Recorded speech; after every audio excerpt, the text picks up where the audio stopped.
एका एका लैया है वही कहा पान के पुलिया पहलन महादेव से ये हाइब्रिड वाली है।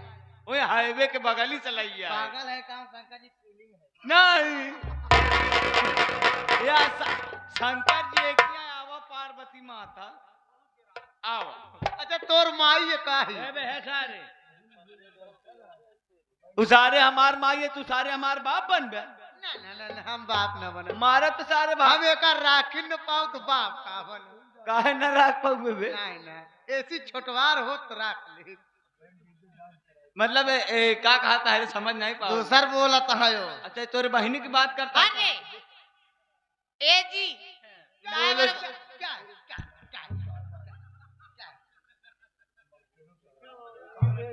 ओसे सावधान रहा कर। इसका हाथ कहाँ कहाँ जाता है? अच्छा भवा में हथवा जाता है और कुछ नहीं जाता है। पागल है तू सब है। हम तुम्हें पगले के बहनों यही इधर ही रहा कि काहे बारे बोलाया पगले के बहानों नदी गाड़ू हरे।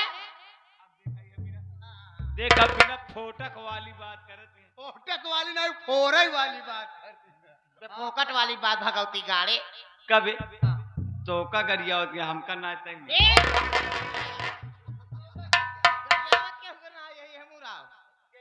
नदी गाड़ू हरे बोले बे लगत है आवत ही तो रे हम अब बोल एमोर भाई में जोन ढाई इतना चुम्बक लाग सारे करे गुजरा जाता है। एहमू एहमू एक ही बीतक बहिया ते हमारे नापे हम कुछ नहीं बोले। अब हम तोरे में नापी फिर का ना पे जैसे तई नापे है। पागल है अंजलि ना पे। तब कहाँ नापी नीचे ना नहीं ओखना नाप आवाज जोरत है होते बहुत का हो चाहे सूबेदार बेटवा आई है अम्मा इस पत्ती खराब कर जाऊ तोहार हम जितनी बात चाय पत्ती यह जान ले का हो चाहे ननका कहा है भाऊजी का हो फिरोज आई रहीन गईन गई कैसे करबे जैसे करवाबू का हो जाए आज दादा ठाकुर राधा कुल्हरी वाले कुल्हारी नहीं रंबा एक आज कुल्हरी गिरे 11 रुपया का पुरस्कार आज दादा ठाकुर को नमस्ते प्रणाम व धन्यवाद। देखा मैडम जी देखा डांस और गाना दोनों साथ में समय का अभाव बा। समय बड़ा कम बा।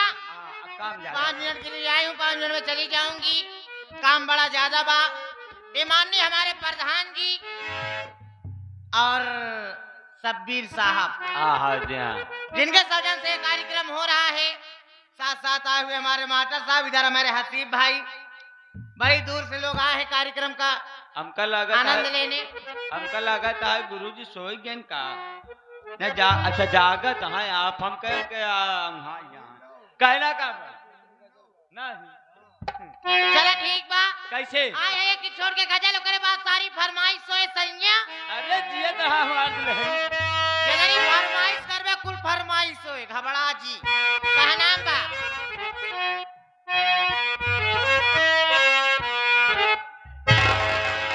अजी सुन लिया है सब मैंने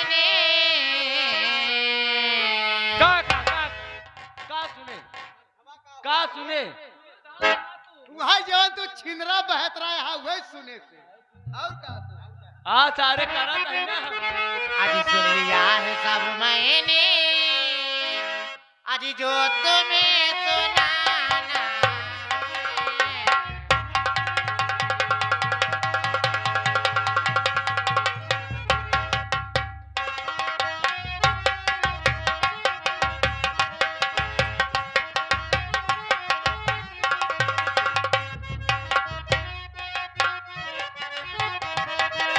सुन लिया है सब मैंने जो तुम्हें सुनाना है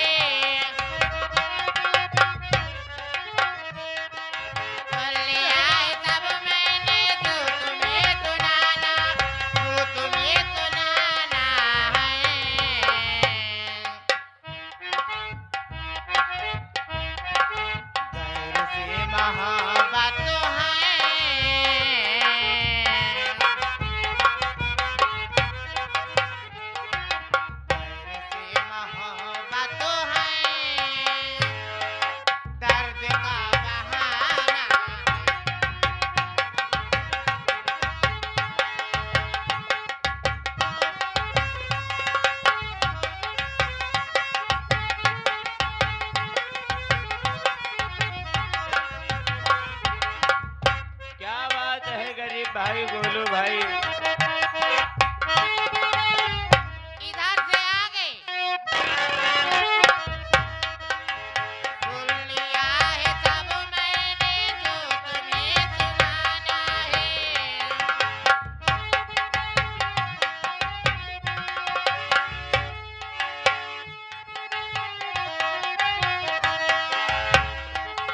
ये सुन लिया है सब मैंने जो तुम्हें सुनाना है। सुन लिया है सब मैंने जो तुम्हें सुनाना है। गैर से मोहब्बत है।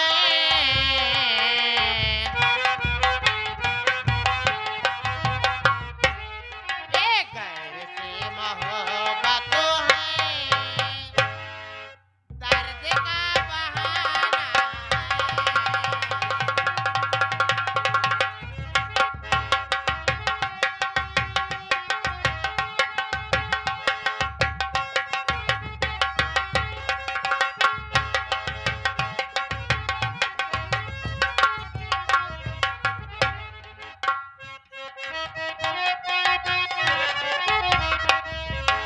हे भुवन प्रधान जी, कहा नाम बा? का हो हसीब भाई?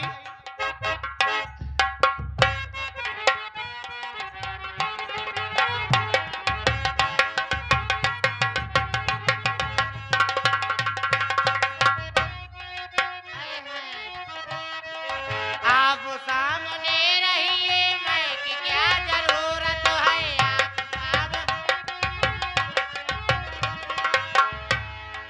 आप सामने रहिए, मैं की क्या जरूरत है? आप सामने रहिए।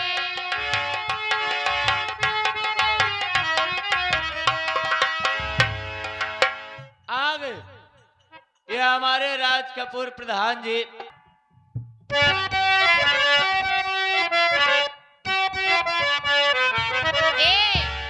जोन है हमरे हसीब सही उनकर फरमाइश बा। कैसे का जोन करना? फरमाइश बा राजा का बताई सुपत्ति। आय हाय खराब हो जाए चाय पत्ती। ए हाय प्रधान जी, अरे उठावा के चोटले हैं, आज कालावा के काटी हो। ओकरे बात का होई? ओकरे बात का होई? ओकरे बाद तोहर खान के माटी रे भगवती गाड़ू करे करे जे धक्का मारत है। अरे उठावा के चोटले हैं, कालावा के काटी हो। नीला पार ताब गई, नीला पार ताब गई। हेलो देखो रबाती हो। नीला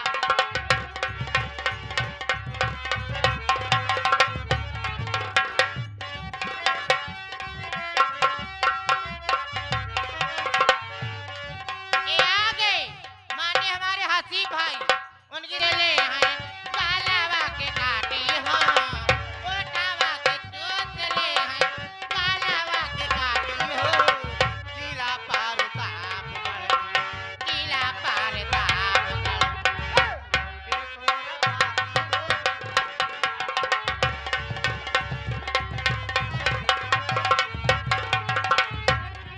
ए हवे रंग बाज हो, कावेला करदा। हवे रंग बाज हो, कावेला करदा। नीला पार ताब गई, नीला पार ताब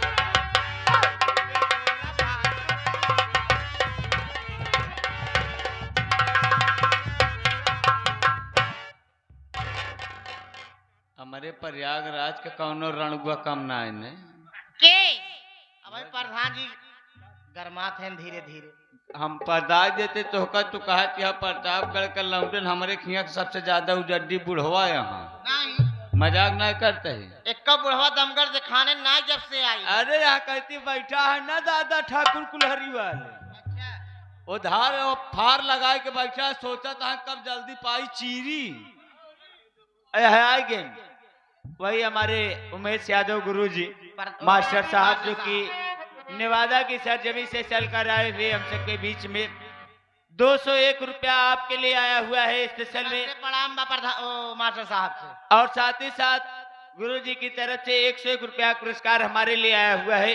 आशीर्वाद के कामना बा धन्यवाद। और साथ ही साथ गाने की फरमाइश भी आई हुई है। आपकी फेवरेट गजल है याद उसकी दिला गया कोई। एक बात होए लगा दीजिए। फरमाई लगी बा जानो लागत कि जिए ना देबा। अरे जिया ए जावेद भैया साथ जो ना हमारे सैया का नाम बा ए ओ जानो लागत कि जिए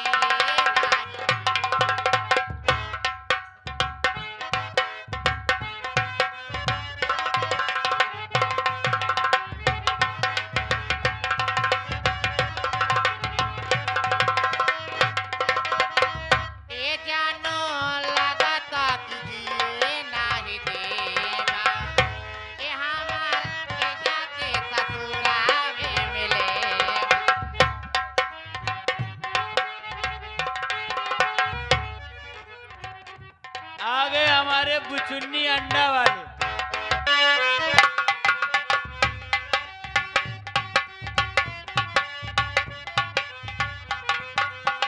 नंबर के तोहरा लगावत पता नंबर ए प्रधान जी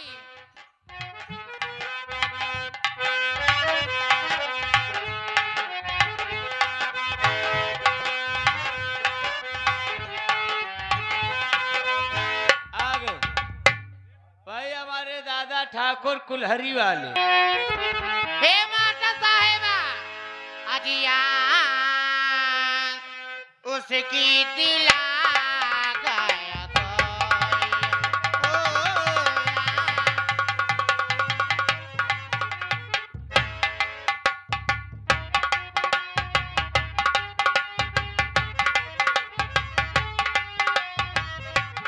ए याद उसे के दिला गया कोई याद उसे के दिला गया कोई कि मुझको पागल बना गया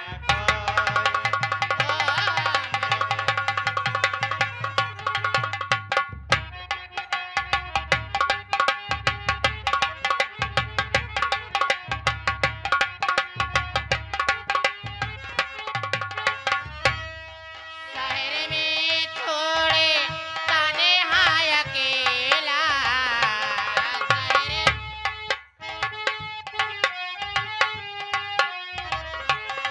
ए शहर में छोड़े ताने हाय अकेला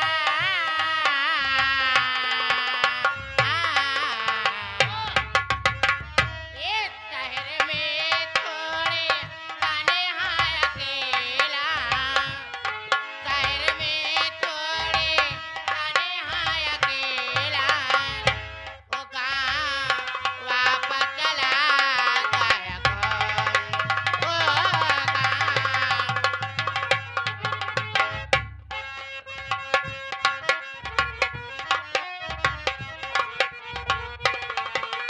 मास्टर साहब ये देखिए आप प्रभु समाज हमारे प्रधान जी जिनका नाम है राज कपूर यही निवासी हैं।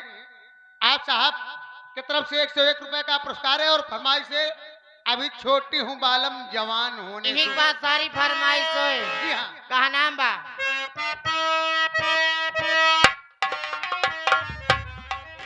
एक फागुने में कई जिंदगी है फागुने में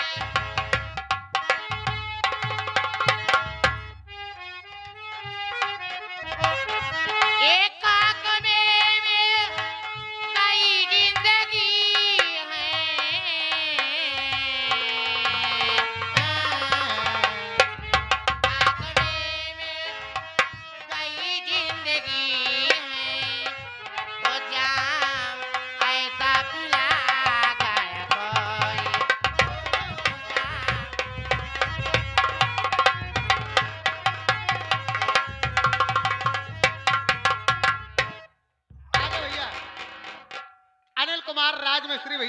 शेखपुरा निवासी हैं, उनकी फरमाइश है डार्लिंग अमवा महुआ की झूमे डलिया। ये साहब की तरफ से 11 रुपए का पुरस्कार है। भैया का नमस्ते प्रणाम धन्यवाद।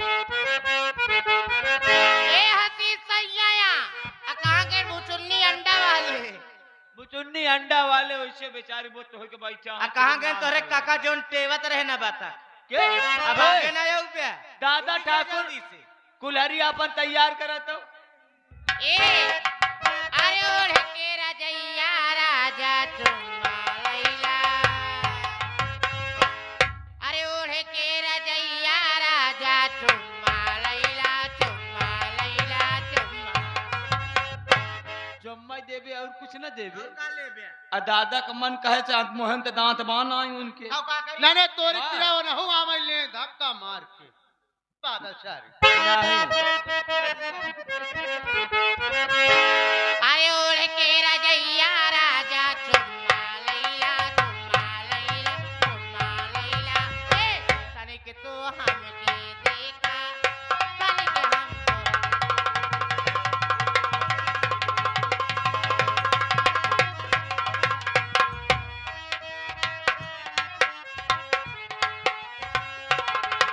आगे प्रधान जी धीरे धीरे ठंडान जात है दमगढ़ मन से धू कौनो काम ना दिखात है यही हमरे हसीब थामे है कहना बा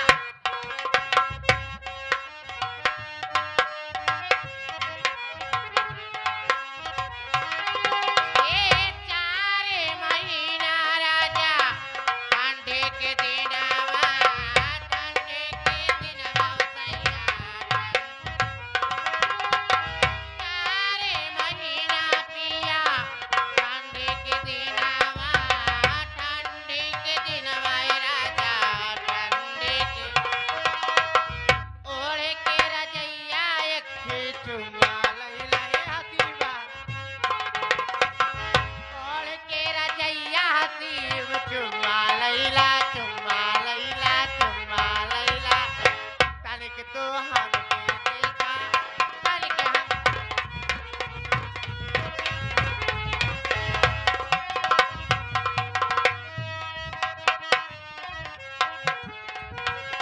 ए ओढ़ के रजैया राजा चुम्मा लैला ओढ़ के रजैया राजा चुम्मा लैला तनिक तो हमके देखा तनिक हम तो देते थे इधर से आगे वही छाया हुआ नाम हमारे जानने वाले हमारे हसीब भाई उनकी तरफ से 500-100 रुपए मेरे लिए बड़ी अच्छी बात है। नमस्कार करती हूँ प्रणाम करती हूँ कहा नाम बा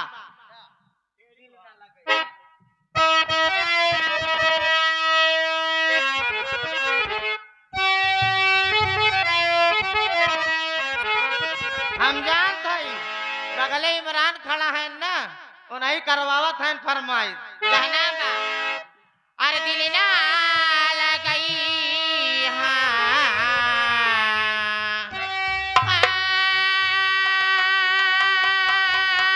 गोरिया रे अरे दिल ना लगई अरे फिर जान अब जा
भाई, उनकी तरफ से 500 रुपए मेरे, वो 500 100 रुपए मेरे लिए। बड़ी अच्छी बात बा, नमस्कार बा, प्रणाम बा, का नाम बा ए मोरा प्यार के बदला में बोला का दिल बड़ा हो।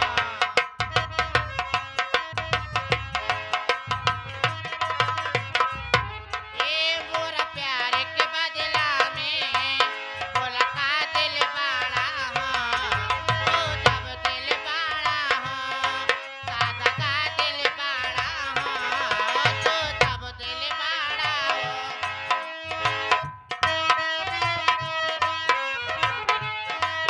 ए याद मत करी हाँ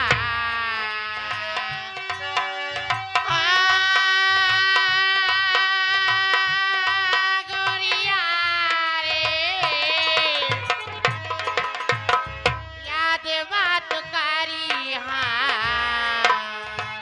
हमके भुलैया अब जा जा जा जा भुला जाई अब जा जा जा जा जा जा आगे ये हमारे राम कुमार पटेल साहब पूर्व प्रधान उसरापुर की सरजमी से उन्हीं के सुपुत्र यानी कि उन्हीं के लड़के ये हमारे दिनेश कुमार पटेल भावी प्रधान पद के प्रत्याशी उसरापुर की सरजमी से 101 रुपया पुरस्कार आशीर्वाद के कामना बाद धन्यवाद प्रयागराज। लेकिन कहना क्या है मैडम जी आपका? फरमाइश बा, अभी छोटी हूँ बालम जवान होने दे। जवान हो गए हंसी सही है यार। अरे अभी छोटी हूँ बालम, अरे अभी छोटी हूँ बालम जवान होने दे। अभी छोटी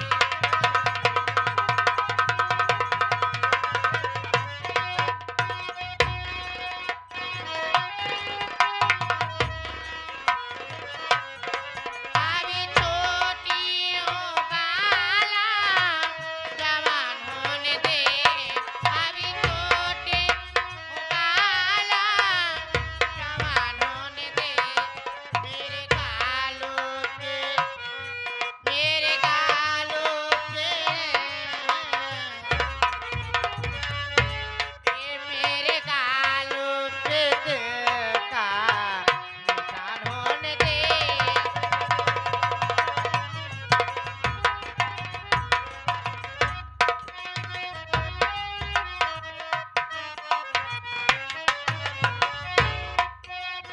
ये आ गए मान्य हमारे भाई हसीब भाई, उनकी तरफ से ढेर सारा महान पुरस्कार। बड़ी अच्छी बात बा, नमस्कार बा, का नाम बा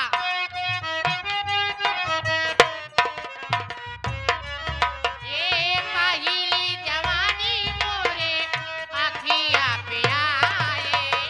पहले ए आखिया पे आए राजा आखिया पे आए।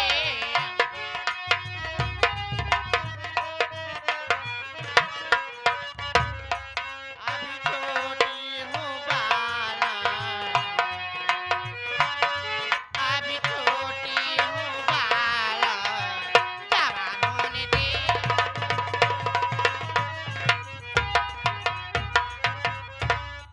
का बताई का हमारे हसीन संयक फरमाइश।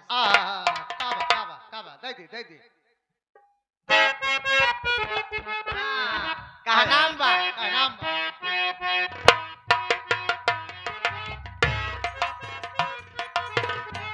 का बताई ऐसे घामे घामे काम करवावत है।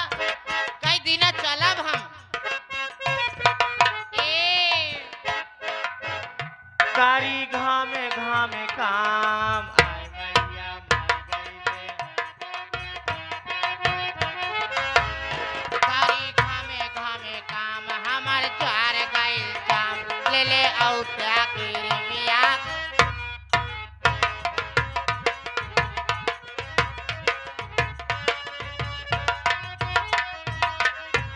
गोराई वाला हो गोराई वाला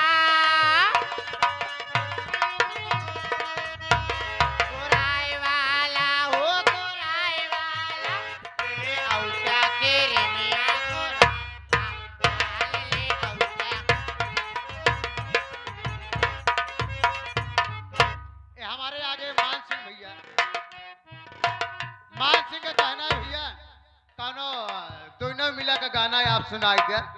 भैया का नमस्ते प्रणाम बा, 21 रुपया का पुरस्कार बा, धन्यवाद। गरीब नवाज का नाम बा का बताई इतनी तगड़ी रहे हम के कमजोर हो जात है। मांस नोच नोच खाई जावत है। ए वजन घाट गए मोर आए भैया मर गईले उई माँ। वजन घाट गए मोर भैनी बहुत ही कमजोर वजन घाट गए वजन घाट गए मोर भैनी बहुत ही कमजोर ले ले औटा कौनो टाने से मोटा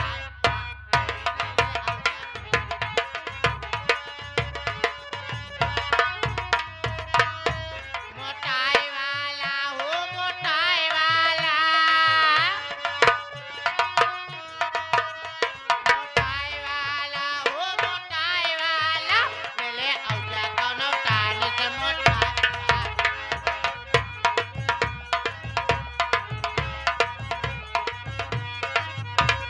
का नाम बा नाम क्या है? ये भाई पायल पुराण भाई पायल पुराण लेके बतिया तुमान आए भैया मर गईले। ये भाई पायल पुराण लेके बतिया तुमान ले ले औटा पाए जनिया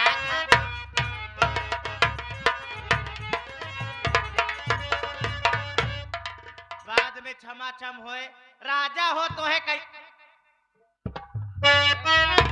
जुआ मारा कहाँ कई इशारे तो होका दिखात क्या है एकत नहीं मारत है, जुए तो मारत है।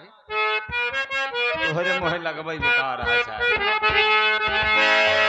का बताई जो ने हमरा हाथी भैया नाराज हो जात रहे गुस्साई गई का गुस्साई जात काहे गुस्साई जात तो उनका मनावे ही पड़त हम कैसे मनावत है चाहे यहाँ रही तो मनाई और चाहे फोन पे मनाई नहीं लेकिन कैसे मनावत है अरे कैसे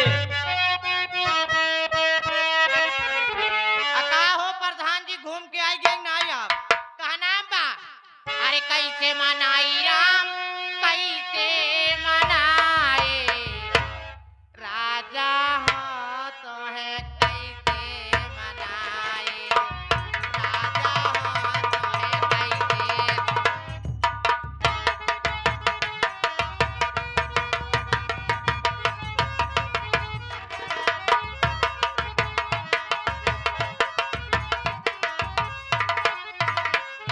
आगे वही छाया हुआ नाम ये आगे वो चुन्नी अंडा वाले हाँ 11 रुपया पुरस्कार बा, इनके फरमाइश बा, यारा ले चल हमका ठंडी ठंडी नहर के किनारे।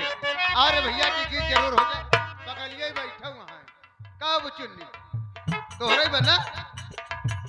अब जान ले प्रधान जी कहत है बाबू आए रेन कहन कह जब प्रधान के कुछ निशानी दी तो निशानी का जेबे का कर इनसे लड़का होवाई ली आ ये आगे माननीय हमारे हसीब भाई उनकी तरफ से ढेर सारा महान पुरस्कार माननीय हमारे बाबूजी आए थे उनकी तरफ से ढेर सारा महान पुरस्कार लेकिन प्रधान जी चिन्हानी देगी पर आज गुलगांव ग्राम सभा में मनाई जुटा है देखे तो कम से कम प्रधान का देत है मोट आवत बाकी पातर कम से कम हम तो देखी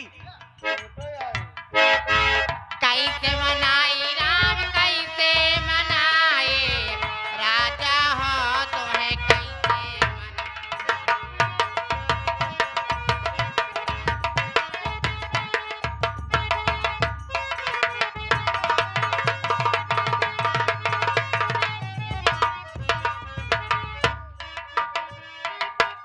का हो मास्टर साहब सोच गया का आओ इधर कहा नाम बा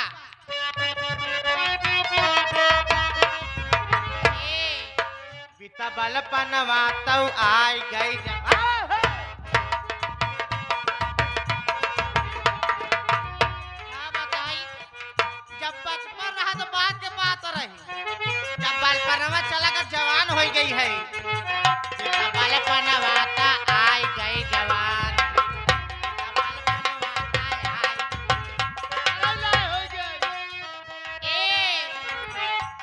अरे रही रही के हो अरे रही के हमारे नाला गया सेजिया पे का बताई ऐसे सेजिया कसर मसर करत रहे गरीब का बताई सैया ए प्रधाना अरे सेजिया पे हमारे नाला गया राजा हो दुल्हा हो तो है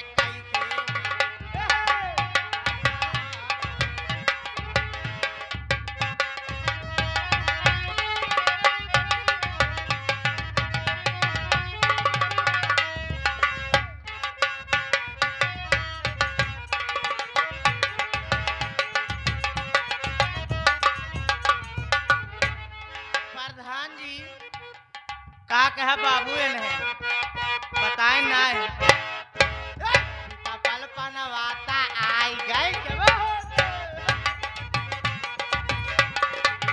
का हो डॉक्टर आज बैठा है पिछवाड़े का नाम बा अरे रही के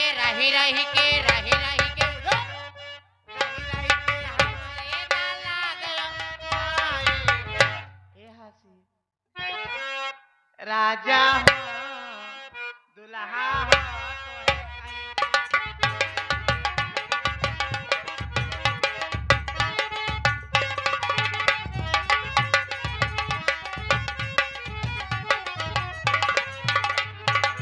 प्रधान जी बड़े कहा नाम बा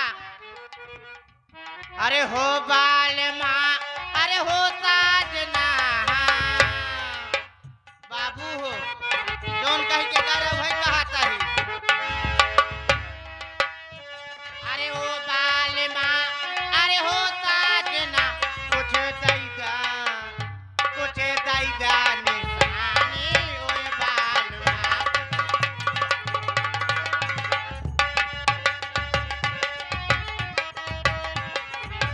का हो प्रधान ठंडा हो गया है यहाँ कहती से निशानी पे निशानी आवत बे जौन है हमरे उमेश मास्टर साहब लागत बस सोई गया है ना उधर पकड़ा निशानी आवत का नाम बा अरे हो साजना अरे हो बालुआ छोड़ा बतिया पुरानी ओए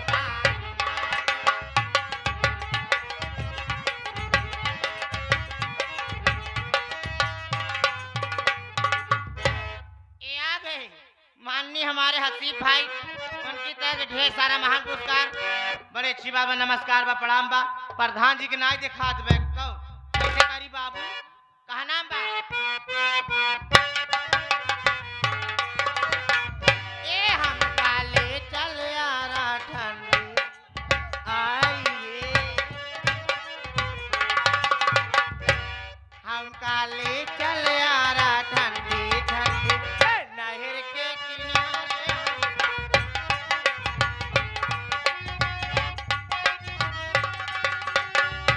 ए हमका होटल खोलाई दे ठंडी नहर के किनारे हमका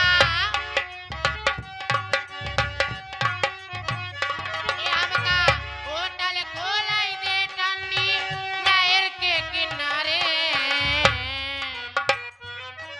लाइन चलता बासुपुर तलाव ना ए कचौड़ी खाएगी छोरी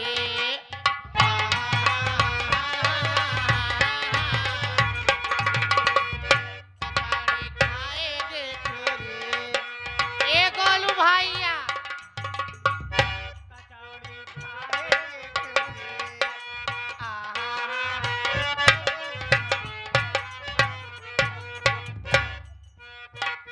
कचौड़ी खाएगी चोरी पलेटी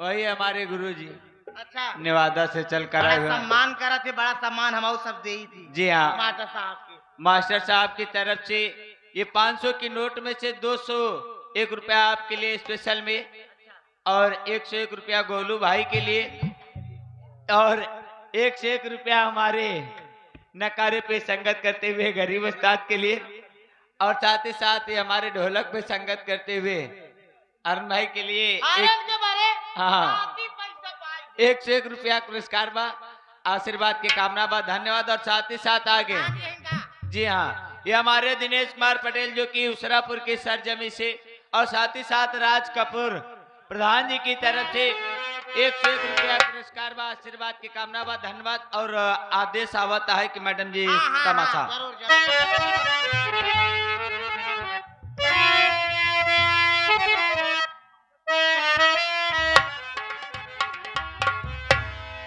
का बताई हमरे सुरेश भैया यहाँ बैठा है, बड़ा चुम्मारे का बताई कहते पीछे आगरा के पिछड़ा मिल ले सही है, वहाँ काहे बैठा है, का नाम बा? अरे पुणे में कर लो बात बलंग, अरे पुणे में कर लो बात बलंग, कविता के दे तारे पागे।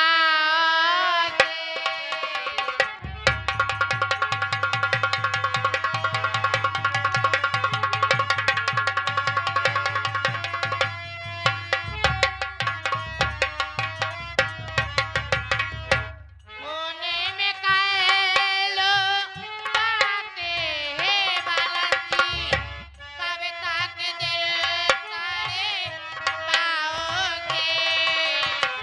कोने में कालो बाते है बालंची, कविता के दिल तारे पाओगे। मैं भी रहूं तेरी राह निहारा, मैं भी रहूं तेरी राह निहारूं, आ जाने घर कब आओ।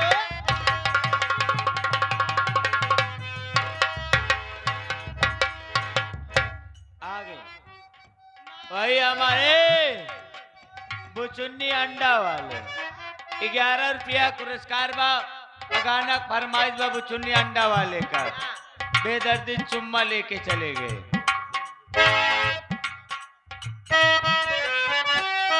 हे हंसी सैया, अरे सो रही थी मैं तो खोल के केवाड़, सो रही थी मैं तो खोल के केवाड़।